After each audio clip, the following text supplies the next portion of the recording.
Folks, we got to talk about what the data means today and what the jobs report actually means. I personally think the jobs report is bullish for crypto. Not bullish for the economy, kind of bearish for the economy, but very bullish for crypto. And it's because it was quite weak, but not negative weak. And I can tell by the reaction of the overall stock market that they thought it was bad, but not horribly bad. Because after it came out, the Dow went down over 200 points, which is not a huge loss for the Dow. The Nasdaq and the S&P more or less stayed even. They're like down like 0.01 or something, but that's completely irrelevant looking at the big picture of things. Now, why do I say a weak jobs report is good for crypto? It's because of the interest rates. Now, what did it come in as? 22,000. That means the economy added 22,000 jobs in August. Unemployment rate rose from 4.2 to 4.3. That means, yes, more people are out of work and the economy is slowing down. Usually that would be horrible news. But remember, the Fed tends to take action and cut rates if the economy is lagging, and the indicators are the economy is lagging. Crypto cares a lot more about Jerome Powell cutting rates than if people are in and out of work, as long as the situation is not catastrophic, which the situation is definitely not catastrophic, at least not yet. 4.3 is still fairly close to full employment, and if you count the ones that are essentially like given up on finding work and the ones not participating in the labor market, it's only 8.1. The labor participation rate actually has gone up to like 63.6 or something. And of course, there's always going to be people that are available in the labor market that are not actually working. Those people that are, like retired early or just have a lot of money and they don't want to work. And there's also, a couple of stragglers that just don't really want to work or do anything at all and just choose to be unemployed and maybe living off benefits. I'm not really sure. Those people are not relevant. The only thing relevant there is the labor participation rate, which actually went up. I think those that are on part-time or maybe underemployed have increased, but those are not like the numbers that a lot of people look at. They just look at the unemployment numbers. 4.3%'s gone up, sign that the labor market's weakening, sign to actually cut rates for Jerome Powell, but not very devastating. And that's really what we were hoping for. Like I said in yesterday's video, I was kind of hoping for a number between 50 and 80,000, not 22,000. I think that's a little too weak for my taste, but it's still in that acceptable range. The most important thing is that number is not negative. Now, that might change in 2 months when they actually revise the numbers, because they revised June's number and that number actually fell negative. And remember, this is by like Trump's guy that he fired the other girl for. So essentially, like he fired that one other chick from the BLS because he didn't like the numbers that she reported, signaling that the economy was weak. Well, now, his interim guy's in, and guess what? He also revised the numbers down to where June was negative. And since July and August weren't super positive, my guess is like when those get revised, they will also be negative. And I think Jerome Powell has to be aware of this, but he actually works with the data as is. And even the data as is telling him to actually do rate cuts. So we are definitely going to be getting one. Right now, the odds are pretty much 100% that we're going to get a rate cut of 25 basis points in September. And Wall Street's also saying there's about a 12% chance of a 50 basis point rate cut. So it still favors 25. That's what's priced in right now. A 50 would surprise us. I don't think it would actually make people panic, but I do think it would make the markets go up. So that's actually pretty good news. I'm hoping we get 50, but most likely 25. And it'll really depend on what Jerome Powell says with the 25. If he's giving indication that he's going to cut again next time, then we're going to go up even more. Now, the next important number is the CPI. It has to be around like lower threes. If it's upper threes, that could jeopardize the possibility of a rate cut, but it probably won't jeopardize this rate cut. It will jeopardize the next rate cut, possibly in October, and also the producer price index. If it rises by another 0.9%, that will drag CPI up eventually sooner or later. And the problem with that is that's when we actually get into stagflation, where prices are rising but unemployment is stagnant or decreasing.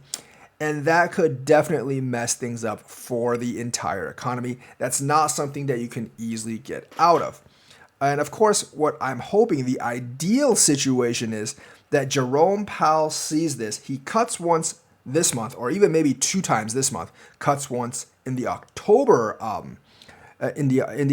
meeting, and then Trump's tariffs get declared illegal in November because he did ask for expedited ruling on the tariffs, and the tariffs are actually what's causing a lot of this economic kind of like downturn at this point. I think without the tariffs, the employment situation would be better because companies are obviously holding back on hiring because their costs are actually going up, especially small businesses. And of course, like, they say non-farm jobs. If you count farm jobs are going to be less because farmers are one of the areas that are hit most by the tariffs. So I think employment numbers would be better. And I think inflation numbers would actually remain fairly low if the tariffs were redacted. So if the tariffs are redacted by Thanksgiving, that means the inflation numbers are going to remain low, and the employment numbers are going to start becoming better. But by November, we might have already had 2 cuts, possibly 3 cuts at the maximum. That means at that time, we are going to be going in with a much lower base rate than we have now. And even if things get better, Jerome Powell is not going to instantly raise the rates back because that would really cause a lot of market-wide panic. So I think that by far is the best case scenario, that like the numbers for labor are bad for the next 2 meetings. So Jerome Powell has to consecutively cut. And then the thing that's worrying everyone, the tariffs, gets declared illegal. Now, I don't know if Trump was going to try to find some other way to impose tariffs, but the broad overall base tariffs, if they just get shut out, that is going to be the best thing.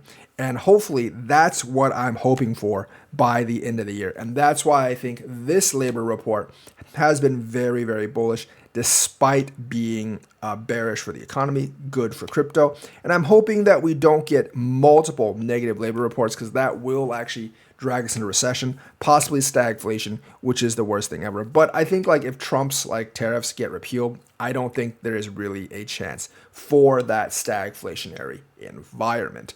So that's why I think it's bullish. I think there's at least a 50-50 chance that the tariffs just get declared illegal. And I think there's like a 90% chance, 100% chance for a rate cut in September, and probably like a 60-70% in October, looking at how the numbers have come out. So I am ecstatic about these numbers. Yes, it sucks to be ecstatic about the fact that people find it harder to get jobs, but for the sake of our investments and a quicker pump time, we kind of want that. So still sticking with my timeline of Ethereum pumping come this month or next month, and then like in December, into January, we can actually see some of the alts pump. So obviously, very, very happy with what's actually going on right now.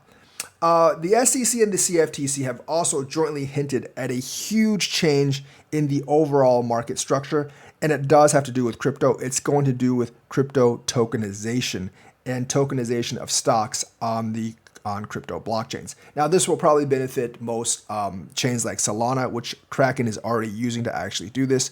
And I think it's going to change the entire structure of the market. Remember like how George Soros became famous?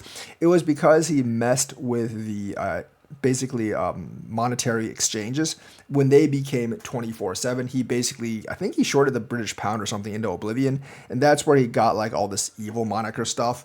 And he didn't really do anything for 30 years after that. But that one stunt that he pulled off way back then, I think it was in the 90s and the 80s, when the foreign exchange market went 24/7 and people weren't aware, he was able to pull that off. He made a lot of money and he made his fame. So I bet there's going to be someone that actually does that. But this is nothing strange to people that are familiar with the crypto world, because this is going to happen via tokenization on blockchain of stocks. I'm not really sure if it's going to help the price of the coins, because they're generally using the technology of the blockchain. And several of these companies are probably going to use their own private chains to actually do this. But it will actually allow people, and even international people, to buy and trade American stocks 24/7. Now, obviously, I think that reduces some of the barriers. And obviously, stocks still fall under the jurisdiction of the SEC. So there is going to be rules governing what can be tokenized and what can't. But I think all registered companies public companies will actually be able to do this. Solana has, like, via Solana chain on Kraken, they've already done part of this, but it's only really the big stocks. And the big stocks have a lot of exposure, like everywhere. And they will actually be helped as some of these barriers come down. More people are going to be investing in them. But I actually think that you're basically introducing like stocks without like a lot of the red tape to the crypto market, which is essentially people investing in more risky assets. So I think smaller companies are actually going to benefit from this more than like the Mag 7 as soon as they become tokenized. There's going to be a process, might be another year before like the really small like public companies become tokenized, but that would be a big step forward. I do not think private equities will actually become tokenized because there are different SEC rules regarding that. And yes, stocks will always be under the provision of the SEC. They will not switch to CFTC because they are indeed securities. They're kind of like the definition of a security. So that's what I see. Like that's going to be like a huge structural market change for the entire stock market. There's going to be a lot of FOMO generated for certain crypto projects because let's be honest, like, if you hear that like a crypto is going to be tokenizing BlackRock or tokenizing Microsoft or any of the Mag 7 stocks, that might not physically actually like change the price, but there's going to be generating enough FOMO to where people actually buy into the crypto. And that's another reason I'm really like interested in Solana, because Solana is at the forefront of that. Hasn't really affected Solana price very much, but it's only tokenized a couple of the big stocks at this point. And I think they will tokenize smaller stocks as we go along. And the 24/7 thing is a complete market structure change. And I think like traditional venues like banks and brokers are at first going to have trouble keeping up with that. And if you buy them and trade them via exchanges, although that is a new business opportunity, it's going to be a big headache for the traditional brokers because many people will probably like, hey, we don't really need these guys. There's going to be new financial products actually offered.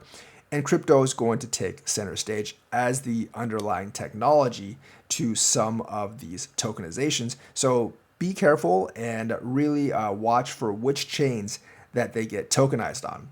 The third piece of news I want to discuss is a fun Justin Sun piece of news. Now he's trying to bribe Donald Trump and co. to release his coins. So obviously we all knew that Trump and co. blacklisted His Excellency Justin Sun's coins after he transferred 9 million. And obviously that sparked a lot of controversy because it's not decentralized, so they could actually do that.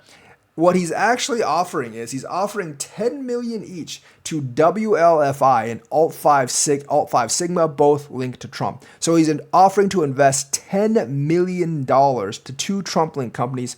And of course, in return, he wants his tokens unlocked. I think he has tens of millions of this token that he actually has locked. So essentially, people are like, is this a bribe? I am here to tell you that yes, it is a bribe. Will it work? I think 10 million is not enough. If he upped that number to 50, 60 million, I definitely think like it's very likely that it will actually get accepted. 10 million is is much less than the total amount of worth of his coins in WLFI. So I don't think he'll be moved by 10 million. There might be some covert negotiations with Trump and his team about how much money Justin Sun has to offer in a bribe to actually get his coins unlocked.